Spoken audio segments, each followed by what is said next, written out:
Uy, hello! Magandang araw! Ito ang aming unang araw dito sa Coron, Palawan. First stop, Makinis Hot Spring.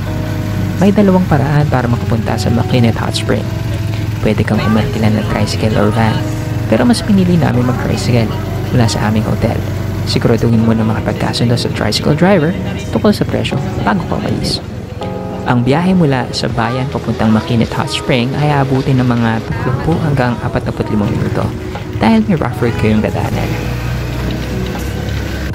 Ito yung simula ng rough road at dahil nga hindi na kinayanan ng aming tricycle dahil siguro sa bigat namin, ayan, nakikita nyo, naglakad kami.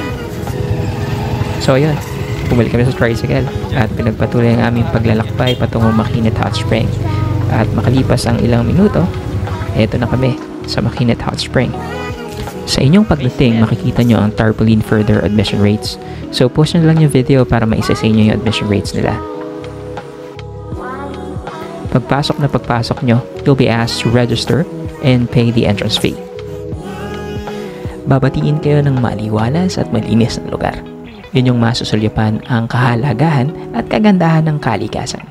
Kitang-kita na ang mga taga-Coron ay may mataas na respeto at pangangalaga sa kanilang lugar. Ang Makinis Hot Springs ay tinuturing na isa sa mga pambihirang hot springs sa bansa at sa buong Asya. Kilala sa kanyang mga saltwater pools na puno ng mineral-rich na tubig mula sa ilalim ng lupa. Ang tubig mula sa hot spring ay dumadaloy patungong Coron Bay na nagdudulot ng misteryong hamog na makikita mula sa baybayin ng Coron Town. Ang temperatura ng tubig dito ay maaaring tumaas sa 32 hanggang 40 degrees Celsius, lalo na sa pagitan ng alas 10 ng umaga hanggang alas 3 ng hapon. Mas malamig ito sa paglubog ng araw, nga nakahanga-hanga ang yaman ng ating kalikasan na dapat nating pangalagaan at respetuhin. Kaya kung magagawi kayo sa Coron, huwag niyong kalimutang bisitahin ang Makinis Hot Spring.